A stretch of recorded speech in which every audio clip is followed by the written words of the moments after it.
Адахам Мадумаров эл душмандарын атады. Алар кимдер? Кыргызстан өзүнүн азык-түлүк коопсуздугун камсыз кыла албай жатат. Бизге согуш жарыялаштын кереги жок. Азык-түлүктү ташып келүүнү токтотуу жетиштүү, деди 11-июнда Бүтүн Кыргызстан партиясынын лидери Адахан Мадумаров Кыргызстандын социалдык, экономикалык жана укуктук статусу тегерек столунда. Анын айтымында агрардык жана чарбалык сектор толугу менен жок кылынды, айрыкча буудай өндүрүүчүлөр үчүн. Эмне үчүн алар биздин буудай өндүрүүчүлөрдү жок кылышты? Себеби 3 тегирменчи парламентте отурат жана алар Казакстандан ун ташып келүүгө бажы төлөмдөрүн алып салышкан, деди саясатчы.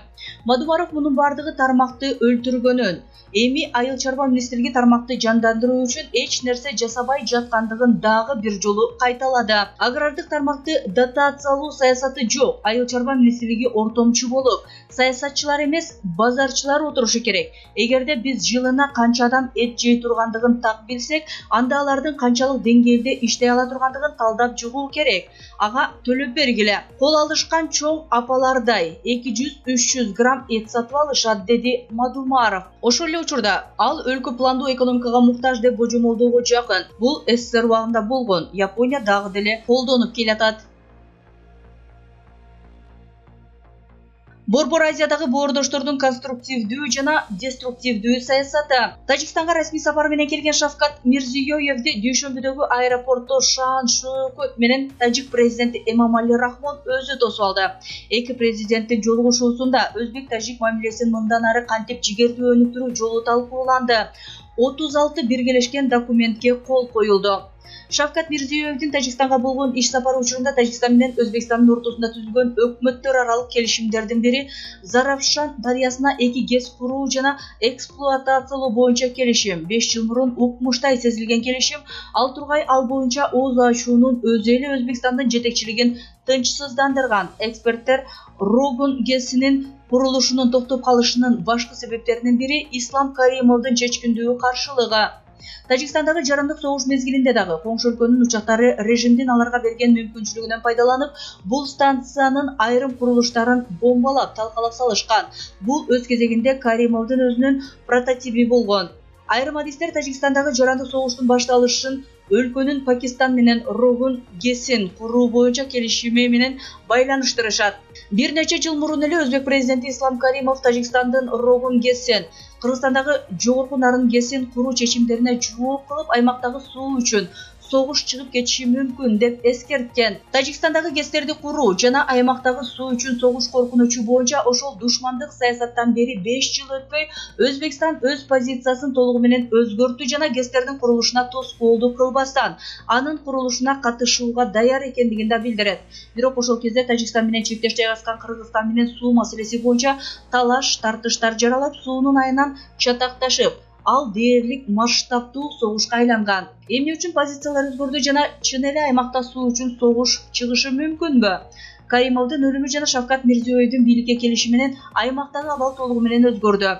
Шавкат Мирзиёевдин ички жана регионалдык саясаты көрсөткөндөй, талаш тартыштар, зордук зомбулуктар, санкциялар, жолдордун жабылышы жана чек араны казуу менен чечилбей турган маселелер достук, дипломатиялык жана өз ара түшүнүшүү менен 1-2 жылдын ичинде чечүүгө болот. Мирзиёевдин достук саясатынын 5 жылдыгында Өзбекстан коңшуларынан ондогон эсе көп пайда ала баштабастан өлкөнүн аймактагы таасири жана позициясы кыйла жогорулады. Өзбекстан Борбор Азиядагы лидерликке умтулган дымагы барган сайын реалдуу натыйжаларын көрсөтө баштады. Буга бир эле мисал жетиштүү. Мирзиёев президент болгон 5 жылдын ичинде Тажикстан менен соода жүгүртүүсү 10 эседен ашык өстү. Соода жүгүртүү негизинен Өзбекстандын пайдасына, анткени Өзбекстан сырьёну импорттойт жана даяр продукцияны экспорттойт. Тажикстан тездик менен Өзбекстан өндүргөн товарлардын базарына айланууда. Өзбекстан менен башка коңшу мамлекеттердин ортосундагы кызматташтыктын өнүгүшү бирдей темпте жана ошол эле формада уланып, жакшы коңшулук мамилелердин жана экономиканы тез индустриалдаштыруунун акылман саясаты бул өлкөнү региондогу көптөгөн товарлардын негизги жеткирүүчүсү болууга шарт түзөт. Коңшу өлкөлөрдүн керектөөчүлөрү кааласа да, каалабаса дагы жыл сайын Өзбекстандын экономикалык өнүгүүсүнө миллиарддаган долларларды жумшашат. Мирзиёев өзүнүн мурунку президент Ислам Каримовдун кастык саясатына чекит коюп гана тим болбостон, айрым учурларда талаштуу маселелерде коңшуларына жеңилдик берүүгө даяр. Буга Кыргызстан менен ондогон жылдарга созулган атүгүл кан төгүүгө алып келген бир катар чек ара талаштарынын чечилиши күбө. Ал чакан жер тилкелериндеги талаш тартыштардан улам коңшулар менен болгон чыңалуунун мааниси жок экендигин далилдеди. Бир нече гектар талаш жерлерден баш тартып, анын ордуна коңшусунан $100 миллион алып, алардын базарларын көзөмөлгө алса болот. Кийинчерээк бул акчанын 100-дөн 1 бөлүгүн 10 эсе көп жерди сатып алып, кайтарып берүүгө болот. Мирзиёев өкмөттөр менен гана эмес, согушкерлер менен да достук саясаты жакшы натыйжаларды бериши мүмкүн экендигин көрсөттү. Аймактагы өлкөлөр, айрыкча Тажикстан талибанды террорчулар деп атап, алардын оппозициясын ушул террористтер менен кызматташып жатат деп айыптаса, Өзбекстан региондо биринчилерден болуп Талибан менен мамилесин калыбына келтирип, ал тургай аларды Ташкентке чакырды. Бүгүнкү күндө бардык регионалдык жана ал тургай дүйнөлүк державалар кичинекей жана артта калган коңшуларын айыптагандагы талиптер менен мамилени тез арада калыбына келтирүүгө аракет кылып жатышат. Ошондой эле тажик бийлиги тарабынан талиптер менен мамилени калыбына келтирүү аракеттери көрүлүп жаткандыгы тууралуу маалыматтар бар. Мирзиёев баштаган ири делегациянын иш сапары учурунда Тажикстан менен Өзбекстандын ортосунда $700 миллион ашуун долларлык экономикалык кызматташуу боюнча келишимдер түзүлгөнү маалымдалды. Тажикстан үчүн бул рекордтук көрсөткүч. Мындай келишимдер түшүнө кирген эмес. Бул ири суммага түзүлгөн келишимдер тажик тарапты негизинен Рахмондун үй бүлөсүнө таандык болгон ишкерлер жана алардын компаниялары пайдаланат. Эмомали Рахмондун үй бүлөсү чет мамлекеттер, анын ичинде Өзбекстан менен экономикалык жана соода бүтүмдөрүн монополиялаштырууга аракет кылышкан. Башкача айтканда, тажик тарап өтө чектелген мүмкүнчүлүктөрдү жана потенциалды сунуш кылат. Эгерде Тажикстанда эркин экономика болсо дагы башка ишкерлерге мүмкүнчүлүк берилсе, келишимдердин көлөмү андан эселеп көп болмок жана $1,5 миллиард ашат деп ишенимдүү айтуу туура болмок. Өзбекстан менен чек ара ачылгандан кийинки 2 жылдын ичинде Тажикстанда ишкерликтин бардык чөйрөлөрүн жана импортун жана экспорттун негизги түрлөрүн монополиялаштырган негизги азык-түлүктөрдүн баасы Өзбекстанга караганда 50%-дан 100%-га чейин кымбат. Эки өлкөнүн чек арасы ачылган алгачкы күндөрү Тажикстандын базарларына un, май жана шекерден, кондитердик азыктардан, жашылча жемиштерден баштап ондогон азык-түлүк түрлөрү келип, баалар кыйла төмөндөдү. Эгер мындай абал улана берсе, анда Тажикстандын базарларында көпчүлүк товарлардын баасы кескин төмөндөп, эл ушул мезгилде $100 миллион үнөмдөп калаары айдан ачык. Коңшу өлкөнүн өндүрүүчүлөрү дагы миллиондогон долларларды түзгөн ири көлөмдөгү товарларды сатышмак. Бирок үй бүлөлүк монополисттер өздөрүнүн ири бизнестеринен айрылып жатышканын көрүп, чек араларда тоскоолдуктарды жаратып, продуктыларды ташып келүүгө дээрлик тыюу салышкан. Чек араларды ачуу азык-түлүктүн гана эмес, күйүүчү май жана минералдык жер семирткичтерди кошо алганда көптөгөн башка товарлардын баасын төмөндөтмөк. Натыйжада, мисалы, айыл чарба азыктарын өндүрүү өлкөдөн арзан болуп, ошол эле учурда эки республикасынын айыл чарба өндүрүүчүлөрү менен башка өндүрүүчүлөрдүн ортосунда сергек атаандаштык пайда болот. Дени сак атаандаштык өз кезегинде Тажикстандын айыл чарбасын жана башка тармактарын өнүктүрүүгө өбөлгө болмок. Бирок үй бүлөнүн монополисттери үчүн алардын жеке кызыкчылыгы гана маанилүү. Тажикстандагы монополия жана регионалдык кызматташтыкты өнүктүрүүдө монополисттер тарабынан тоскоолдуктарды жаратуу региондун өнүгүшүнө тоскоол болуп жаткан жалгыз нерсе эмес. Эгерде монополиялар аймактык кызматташууга жана экономикалык өнүгүүгө тоскоол болсо, анда Кыргызстан президентинин саясий дымактары жана Тажикстан президентинин өлкөдөгү сөзсүз саясий өзгөрүүлөргө каршы аракети аймактагы саясий өнүгүүгө тоскоолдук катары каралышы мүмкүн. Президент Садыр Жапаров үчүн эң башкы көйгөй өзүнүн кызмат ордунда, жок дегенде кызмат мөөнөтүнүн аягына чейин калуу. Ал үчүн мындан өткөн маанилүү көйгөй жок. Анткени Кыргызстандын экономикалык өнүгүүсү дагы, аймактык кызматташтык дагы, экономикалык өнүгүү дагы, коңшулар менен болгон конструктивдүү кызматташтык дагы анын бийликте калышына кепилдик бербейт. Трайбализм менен алектенип келген кыргыз саясатчылары каалаган учурда баш көтөрүп, аны бийликтен кулатышы мүмкүн. Анын бийликте калышынын бирден бир мүмкүнчүлүгү чет элдик душманга, Кумтөр сыяктуу ири ишканаларга же Ош окуясы сыяктуу эски жараларга каршы өз элин бириктирип, жок дегенде убактылуу трайбализмди жеңүү. Кыргызстан сыяктуу алсыз өлкө үчүн Тажикстандан өткөн ылайыктуу тышкы душман жок. Башка коңшуларга каршы турууга күчү жетпейт. Эмомали Рахмон үчүн деле эң маанилүү маселе бул өзүнүн бийлигин сактап калуу. Албетте, ал бул үчүн ар дайым бардыгын жасап келген.